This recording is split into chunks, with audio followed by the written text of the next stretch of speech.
The debt of a broken heart. Vera's perfume lingered long after she walked away, a sharp floral scent that clung to the marble walls like a warning. Elena stood in that corridor alone, her palms pressed against the cold stone, her breath shallow. She had always been the woman who planned, who controlled chaos with calm precision, who fought court battles with steady hands and calm words. Yet here, in this villa of power and whispers, she was just another piece on someone else's board. Outside, the Mediterranean wind carried the faint scent of sea salt, and somewhere down the hall men's voices rose in clipped Italian. She didn't understand their words, but she knew the tone: command, loyalty, fear. The air was thick with it. When she returned to her room, she found a box waiting on her bed. Inside lay a sleek black dress folded with military precision, and a handwritten note in a script that belonged to a man who never made mistakes. Dinner, 9 o'clock. No excuses. She stared at the paper, tracing the ink with her finger, feeling the strange gravity of Leonardo's control pressing into her skin. Every instinct told her to resist, to scream, to demand her freedom. Yet something deeper whispered caution. In this world, rebellion could be fatal.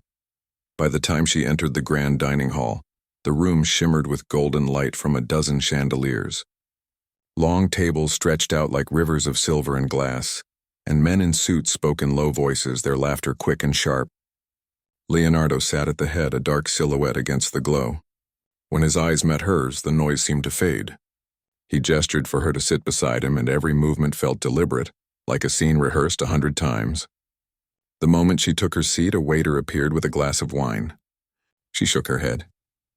"I don't drink." His lips curved slightly, not in amusement but in curiosity. "You're the first guest to refuse what I offer," he said quietly, his voice smooth and controlled. "Are you afraid I might poison you?" She looked at him, her heart racing. "No, I just like to remember what I agree to." For a moment silence stretched between them, then he leaned back, studying her as though she were a puzzle he hadn't solved yet.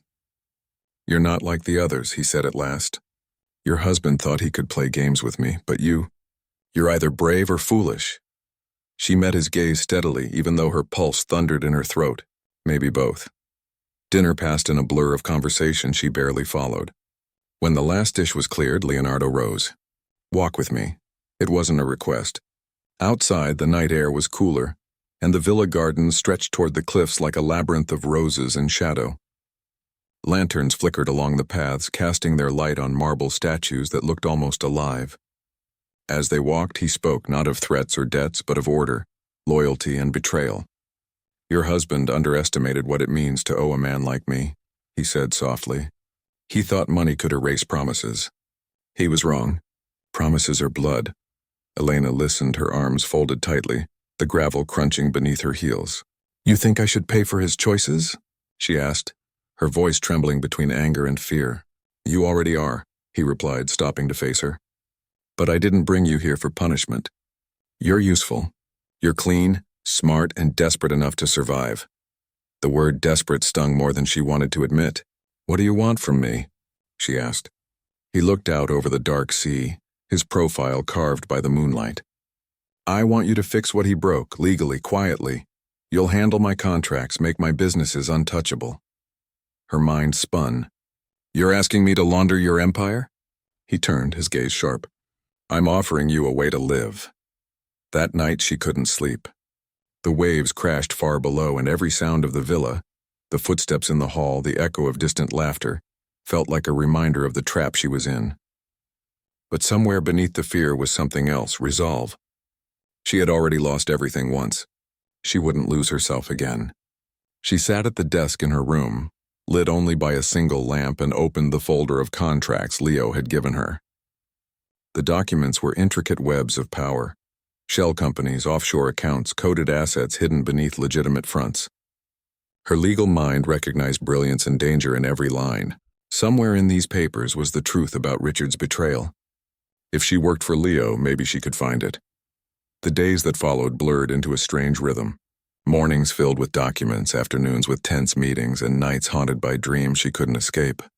Leo rarely spoke to her directly, but when he did, his words stayed with her long after he left. He was cold, yes, but not cruel in the way she expected. There were moments when she caught something else in his eyes, a glint of exhaustion, maybe even sorrow. One evening, as she worked late in the study, Leo entered without knocking. "You've been staring at that file for an hour," he said. "Either you're lost or you've found something you don't like." She didn't look up. "Both," she admitted.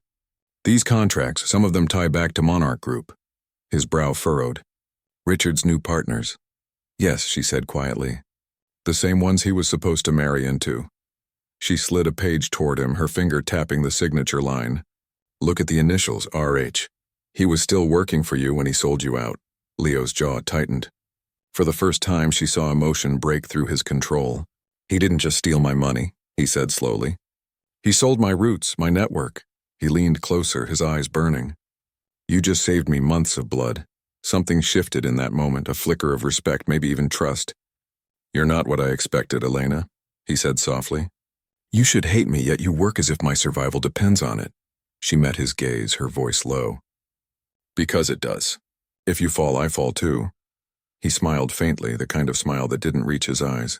"Maybe you're the only one here who understands that." Later that night, she found a small velvet pouch on her desk.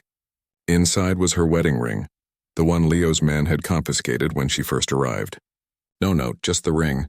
She held it in her palm, unsure whether it was a warning or a mercy. The next morning, the villa buzzed with quiet tension. Marco appeared at her door. "Boss wants you in the garage," he said, his usual smirk gone. Downstairs, Leo stood beside a black car, his expression unreadable. "Get in," he said. They drove in silence along the coastline until the villa was a distant shadow behind them. Finally, he spoke. "There's something you need to see." They pulled up outside an abandoned warehouse by the docks. Inside, under a single hanging light, was Richard. Her breath caught. He was thinner, disheveled, his wrists bound. He looked up, and for the first time since their marriage, she saw fear in his eyes. "Elena," he stammered. "You don't understand. He's a monster." Leo's voice cut through his panic. "Tell her what you did." Richard shook his head, trembling. "Please, I'll fix it. Just let me." Leo stepped forward, his voice calm and deadly. "You had your chance." He turned to Elena. "He forged your name, your future, your ruin. What do you want me to do with him?" The question hit her like a wave. She stared at Richard, the man who had destroyed her life, and for a moment she saw everything.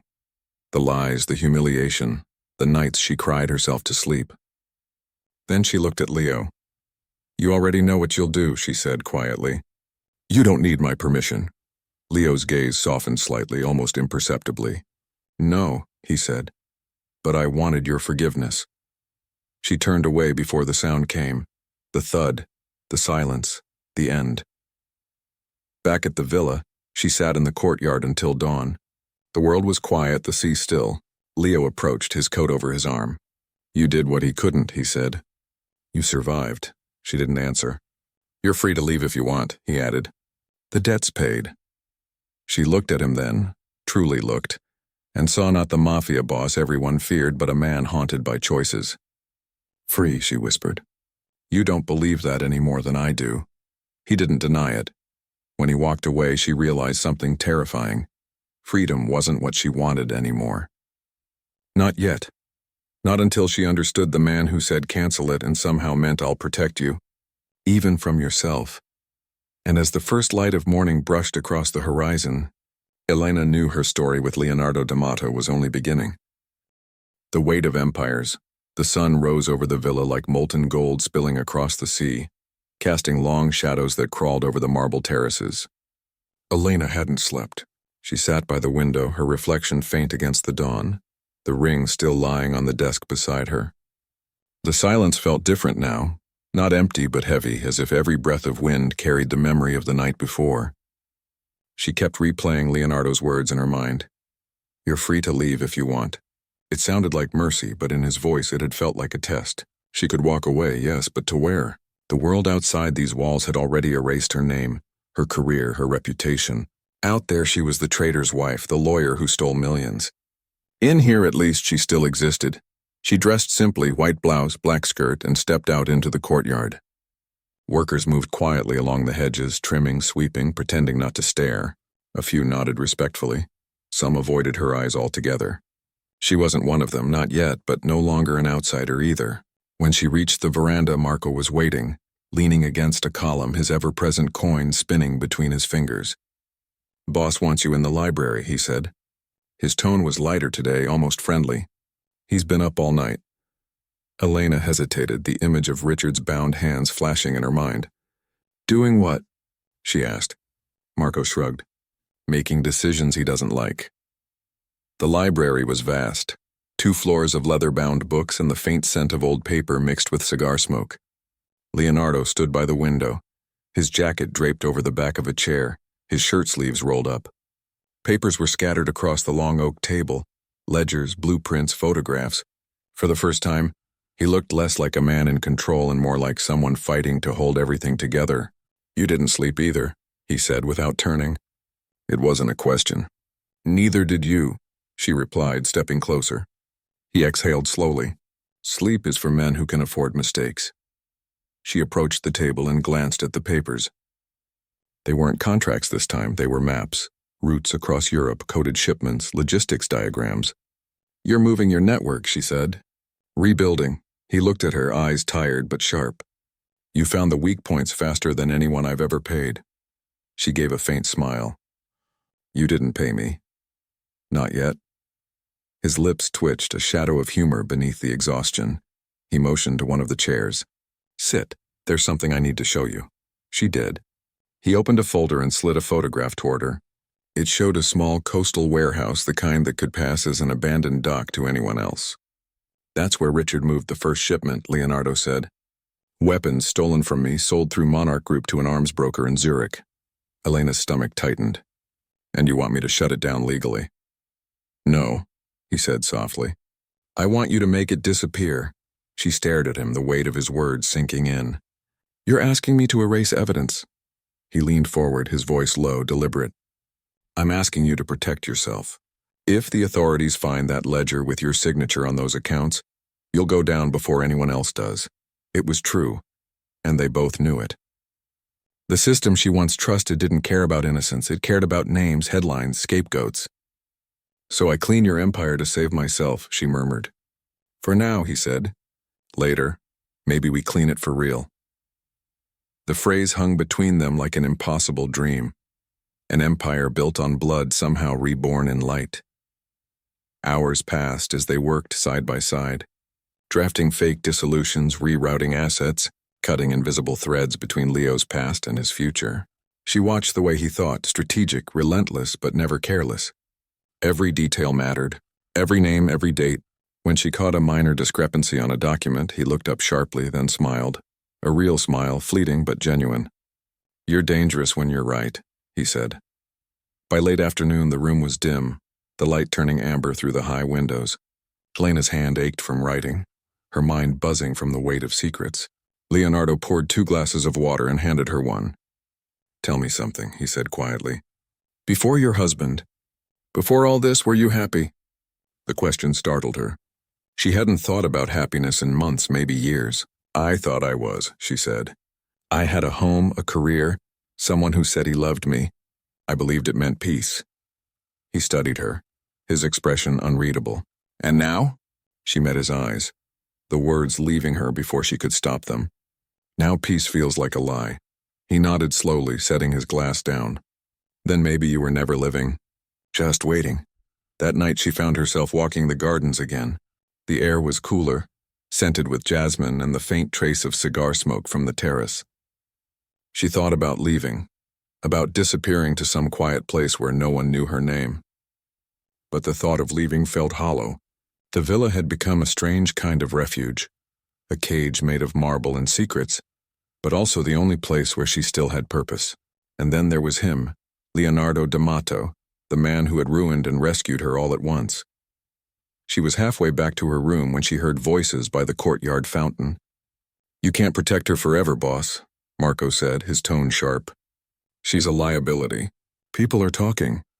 Leonardo's voice followed, calm but edged. "Let them talk. They'll think she owns you." A pause, then Leo's reply. "Maybe she does." The words froze her in place. She didn't move until their footsteps faded into the night. The next morning, Everything changed. A convoy of cars arrived, sleek, black, and silent. Men stepped out in tailored suits, their faces unfamiliar. Vera led them through the villa with practiced grace, her heels clicking against the floor like gunfire. When Elena entered the study, Leonardo was already there, his demeanor colder than usual. "These men represent new partners," he said, nodding toward the strangers. "Investors. You'll help finalize the paperwork." But the moment she glanced at the contracts, she understood the truth. "These aren't investors," she said softly. "They're front companies for Monarch." Leonardo's gaze hardened. "I know." "Then why?" "Because sometimes the only way to control your enemies is to invite them inside." The meeting stretched for hours, each clause a trap, each signature a line drawn in invisible blood. Elena kept her composure, translating, negotiating, hiding small legal safeguards in the text, tiny loopholes that might one day save them both. Leonardo noticed but said nothing. When the men finally left, dusk had fallen, and he stood by the window again, silent. "You risked everything," she said quietly. "For what?" He turned toward her, his eyes dark and tired. "Because I built this empire out of fear," he said. "And fear doesn't last. Loyalty does, maybe. Maybe you'll teach me what that means." The vulnerability in his tone disarmed her. She wanted to say something. Something kind, something that might pierce the loneliness in his voice, but the words caught in her throat. Instead, she said, "Loyalty is earned, not taken." He smiled faintly. "Then I'll earn yours." Days turned into weeks. The villa changed. The men who once mocked her now greeted her with cautious respect. Documents came and went through her hands, each one bearing less blood, more balance. Leonardo stopped smoking in her presence, and Vera, though still cold, began to soften, perhaps realizing this woman wasn't a threat, but a mirror. And yet, beneath the calm, danger brewed. Rumors spread through Palermo's underworld, whispers of betrayal within the Damato ranks, of shipments intercepted, of an unseen enemy closing in. One evening, as rain lashed the coast, Marco burst into the library. "We've got a problem," he said. Leonardo looked up, his voice steady. "Who?" "Someone inside. They leaked the Zurich accounts." Elena's blood ran cold. Those accounts were her work, her protection. "If the authorities traced them back, it would destroy everything." Leonardo's eyes flicked to her, but there was no accusation, only resolve. "Pack a bag," he said. "We're leaving." "Leaving?" she echoed. "Where?" "Someplace quieter. I need to find out who betrayed us, and I can't do that here." Within an hour, they were on the road, rain slashing against the windshield, the villa fading into darkness behind them. The car wound through narrow mountain roads, headlights carving through the mist. Elena watched the sea far below, thinking of the woman she used to be, the lawyer who believed in justice, the wife who believed in love. Both versions of her had died long ago. At last, Leonardo spoke. "When I said you were mine until the debt was paid," he said quietly, eyes on the road, "I didn't mean in chains. I meant I'd protect what's mine, no matter what it costs." She looked at him, the weight of his words sinking into her chest. "And what if the cost is you?" His jaw tightened, a shadow crossing his face. "Then it was worth it." They drove on in silence, the night stretching before them like an unwritten chapter. For the first time in months, Elena didn't feel trapped. She felt alive, terrified, uncertain, but alive. And deep down she knew the truth. Whatever waited ahead, her story with Leonardo Damato was no longer about survival. It was about redemption. Shadows and promises. The road carved through the mountains like a scar, winding between cliffs where the sea thundered far below. For hours they drove without speaking, the storm chasing them like an angry ghost. The silence between them wasn't cold anymore, it was charged, alive, filled with the kind of words neither dared to say. When Leonardo finally turned off the main road, the headlights illuminated a small villa hidden among cypress trees.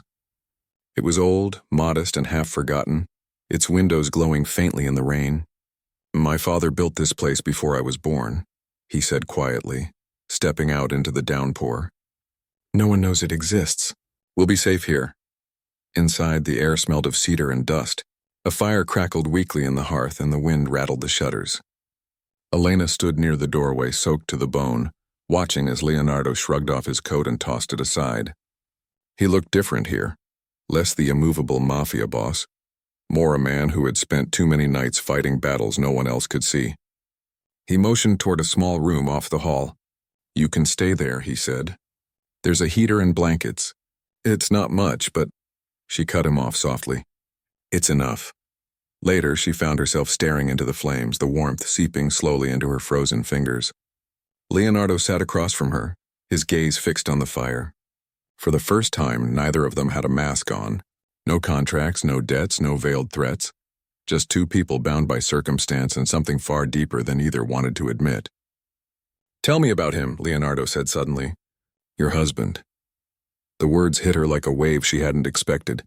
She hesitated, then spoke quietly. "Richard was charm and ambition dressed in an expensive suit. He made me feel like I mattered. Until I stopped being useful." She looked at her hands. "When the money came, so did the secrets. I thought I could fix it, that love could fix anything. I was wrong." Leonardo nodded slowly. "Love doesn't fix things," he said. "It just makes us blind to what's breaking." His voice was softer now, laced with something she hadn't heard before. Regret. "What about you?" she asked. "Have you ever been blind?" He gave a short, humorless laugh. "Once I trusted my brother. He sold me out to the same people who funded your husband." She froze. "Monarch Group?" "Yes, they've been trying to take my empire for years. Richard was just their newest weapon." He leaned forward, the firelight catching the scars along his knuckles. "The men who leaked our accounts weren't random traitors. They're connected to Monarch. They want to dismantle everything I built from the inside." His eyes met hers, dark and certain. "And now they'll come for you too." That night, Elena couldn't sleep. The wind howled outside, and the sound of rain against the windows felt like whispers of warning. She rose quietly, wrapping a shawl around her shoulders, and wandered into the small kitchen. Leonardo was there, leaning against the counter, a glass of water in his hand. He didn't speak, and neither did she. For a moment, it felt almost normal. Two people awake in the quiet hours of morning, sharing silence instead of fear. Then softly he said, "You shouldn't be here, Elena. You deserve a life without blood on it." She turned to face him, her voice steady. "And you? Do you deserve the blood on yours?" He looked at her for a long moment, something flickering behind his eyes, pain, maybe even shame. "No," he said finally, "but I've learned to live with it." She stepped closer, her heart pounding. "Then maybe it's time you stop living with it and start changing it." For the first time, he didn't have an answer. Days passed in uneasy quiet. They stayed hidden, cut off from the world, while Leonardo's men hunted for the leak. Elena spent her time sorting through documents salvaged from his network, tracing digital signatures and offshore accounts, trying to find the thread that tied it all together. One afternoon, as she scanned a list of wire transfers, something caught her eye, an account under the name VD Holdings. Her breath caught. Vera Damato. She didn't want to believe it, but the evidence was there. Transactions linking Vera directly to Monarch Group. When Leonardo returned from a supply run that evening, she met him at the door, the papers trembling in her hands. "You need to see this," she said, laying them on the table. His eyes scanned the page, and for a moment his face went still. "No," he whispered. "It's not possible." But the truth was there in black and white. His sister, the woman who stood beside him through every war, had betrayed him. He turned away, running a hand through his hair, his composure fracturing.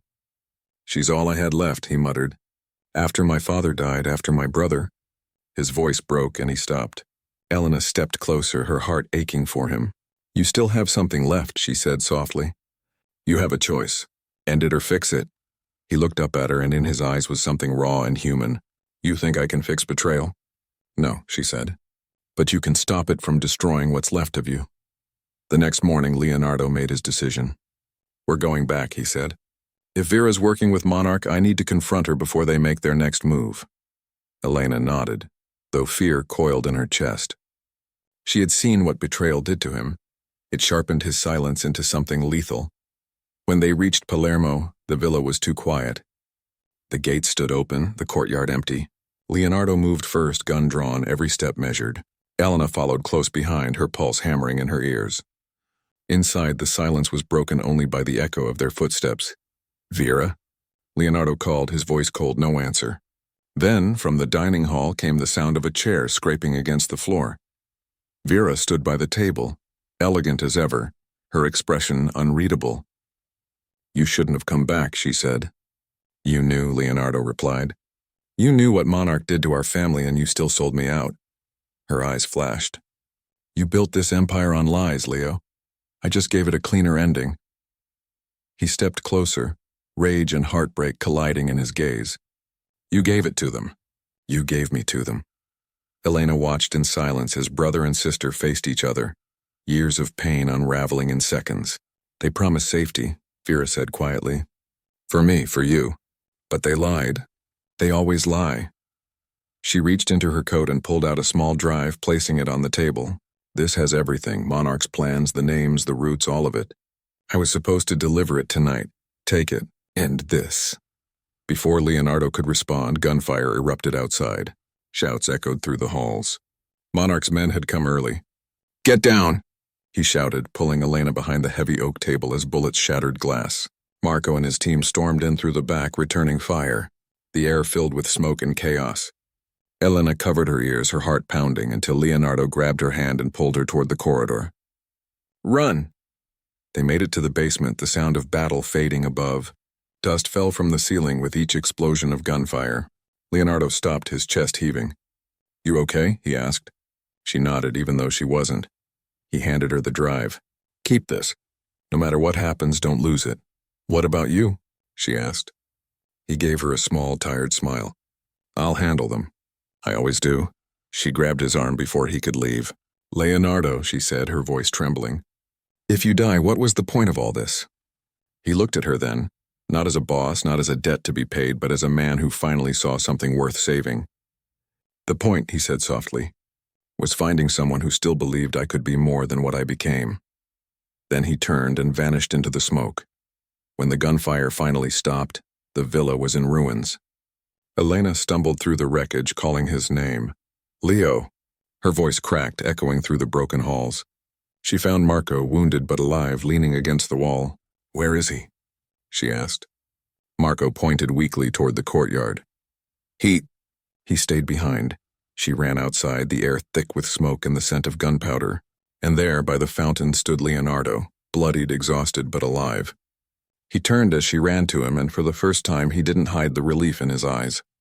"You came back," he said. She threw her arms around him before she could stop herself. "I told you I wouldn't lose you." He held her for a moment that felt like eternity. Then, in a voice barely above a whisper, he said, "It's over, Elena. Monarch's finished. Vera's gone, but she gave us what we needed." She looked up at him, tears mixing with the soot on her cheeks. "Then maybe it's time to start over," she said. "Not as the boss and the captive, but as two people who finally survived." Leonardo nodded slowly, his hand brushing against her hair. "Maybe redemption isn't about erasing the past," he murmured. "Maybe it's about finding someone who sees you beyond it."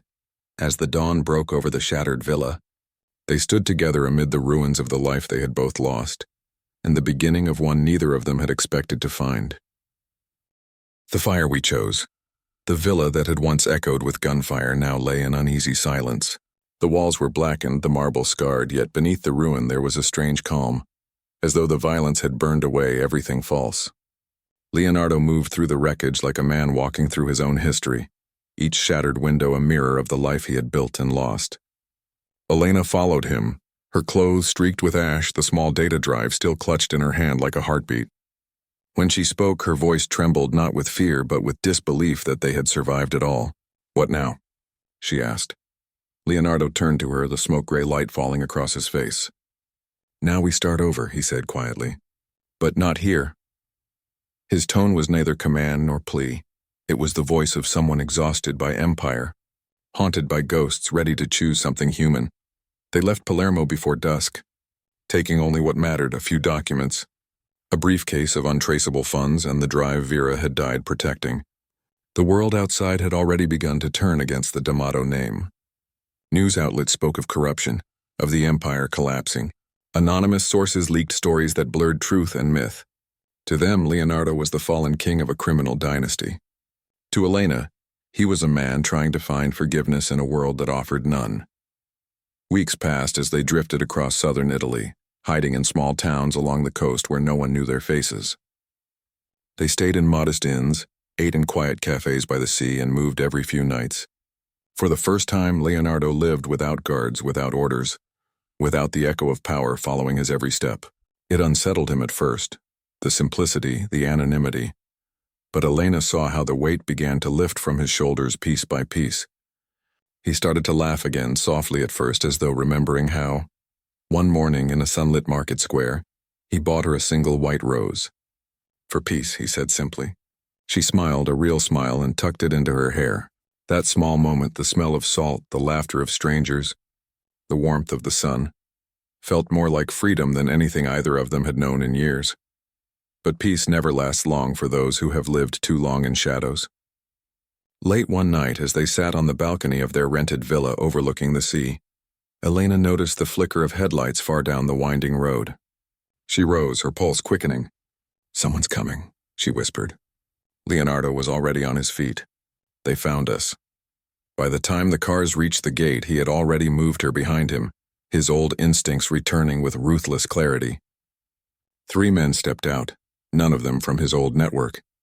Their leader, tall and calm, spoke with a crisp English accent.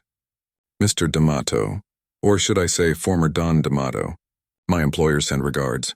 He smiled thinly. "Monarch doesn't like unfinished business." Leonardo didn't reach for his gun. He only said, "Tell Monarch their business ended the day Vera died." The man's smile widened. "Oh, she's very much alive." The words hit him like a blade. "You're lying." "Am I?" "She's working with us again, but this time she brought something better than data. She brought you." In that instant, everything inside him twisted.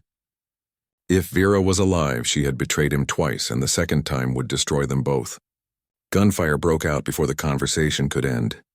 Leonardo pulled Elena behind a low stone wall as bullets sparked off the balcony rail. "Go," he shouted. "Through the kitchen, out the back." But she refused to run. "Not without you." They moved as one, ducking through the villa as the attackers stormed inside. The old wall shuddered with impact. Leonardo fired twice, clearing a path, but he was hit in the shoulder, blood soaking through his shirt. Elena grabbed his arm, half dragging him toward the courtyard. The gate was already open, an escape or a trap. They made it to the car just as another shot cracked the air. The windshield shattered. Leonardo started the engine with one arm, teeth clenched against the pain. Tires screeched as they tore down the coastal road, headlights slicing through darkness. Behind them, the villa erupted in flames. They drove for miles before stopping on a cliff overlooking the sea. The engine ticked softly in the silence. Leonardo's breath came in sharp bursts, his hand pressed against the wound. Elena tore open a first aid kit, her hand steady even as her heart trembled. "Hold still," she said, voice breaking. "If you die now after everything, I'll never forgive you." He smiled faintly, even through the pain. "You sound like Vera." "Don't compare me to her," she snapped. "She sold you out." "I didn't." He caught her wrist gently. "I know." When the bleeding slowed, he leaned back against the seat, exhausted. "She's alive," he said. "If Monarch has her, they'll use her against us." "That means this ends where it started, in Zurich." Elena met his gaze. "Then we end it together." The journey north was long and merciless. They crossed borders under false names, sleeping in train stations and roadside motels, always moving, always looking over their shoulders. Through it all, they became something more than fugitives. They became each other's compass, the only constant in a world built on lies. At night, when the noise of passing trains faded, she would rest her head against his shoulder, and for a fleeting moment, everything else disappeared. Zurich greeted them with cold wind and glass towers that scraped the sky. Monarch's headquarters loomed above the city like a temple of order built on corruption. They spent days gathering intel, watching from afar, mapping every entrance and guard rotation. Leonardo's wound healed slowly, leaving a scar that throbbed when he moved, but he never complained. "Scars remind me I'm still alive," he said once, "and that someone cared enough to keep me that way." Elena had changed too. The fear that once ruled her had turned into quiet strength. She was no longer the lawyer who followed rules. She was the strategist who wrote them. "We don't need an army," she said, pointing to her laptop one night. Just the truth. She had hacked into Monarch's internal servers using the data from Vera's drive, exposing a trail of bribery, extortion, and murder that reached across continents. We leak this to the authorities every country they operate in. We end them from the inside. Leonardo watched her, pride and disbelief mingling in his expression. You're dangerous, he said softly. She looked up, smiling faintly. You taught me. The night they executed their plan, the city was quiet under snowfall. From a small rooftop apartment, Elena hit send on the final transmission. Within minutes, Monarch's accounts began freezing one by one. Interpol alerts flooded in. News outlets lit up across Europe. It's done, she whispered. Leonardo stepped beside her, looking out over the glittering skyline. Then we're free, he said. But freedom came with a price. Before dawn, they received one last message, an encrypted video feed. Vera appeared on screen, pale but alive. You did it, Leo, she said, her voice trembling. They're finished. But they'll come for me now. She smiled sadly. You always said blood was a promise. Maybe this time it ends clean. The screen went black. Leonardo stood motionless, his eyes reflecting the dying light of the monitor. Elena reached for his hand. You can't save her, she whispered. He turned to her, his voice breaking for the first time. I'm not trying to save her. I'm trying to forgive her. That morning, they left Zurich behind. The world was already changing. The Damato name whispered less in fear and more in curiosity. To some, Leonardo was a legend. To others, a ghost. To Elena, he was the man who had taught her that even monsters could choose mercy. As their train wound through the Alps, she rested her head against his shoulder. Where do we go now? She asked softly. He looked out at the snow-covered peaks, the faint smile of a man who had finally stopped running. Anywhere, he said. As long as you're there. For the first time, neither of them carried the weight of an empire. They carried only each other. And sometimes that was the most dangerous freedom of all. The last promise. The train sliced through the white silence of the Alps, winding between peaks that glowed like ancient sentinels. Snow fell in soft, endless waves, covering the tracks behind them as if erasing every footprint they had left in the world. Leonardo sat by the window, his reflection blurred by frost, watching the landscape move like a slow dream. Beside him, Elena slept with her head resting against his arm, her breath soft and even.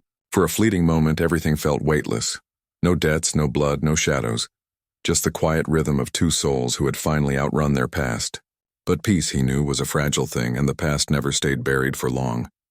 When they reached Paris 3 days later, the world was already changing.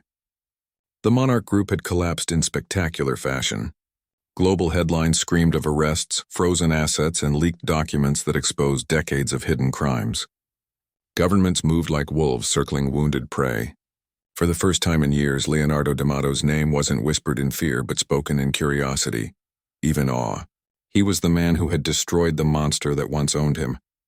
And yet he felt no triumph, only emptiness. They settled in a quiet apartment overlooking the Seine, small and bright, with mismatched furniture and a balcony that smelled of rain. Elena took to working at a small legal firm under a new name, helping families caught in corporate traps, the kind she once helped build. She smiled more now, but there were nights when he caught her standing at the window, staring at the city lights with that same quiet sadness that lived inside him. It was the price of survival, to live free but never unscarred. Leonardo tried to live simply, no bodyguards, no meetings, no walls of power. But the stillness unnerved him. He would wake in the middle of the night expecting the sound of footsteps in the hall, the whisper of danger, the weight of command. Sometimes he'd find Elena already awake, her eyes meeting his in the dark. They didn't need to speak. They both carried ghosts that refused to fade. Then one morning a letter arrived, unmarked, hand-delivered. Leonardo recognized the handwriting instantly. Vera's.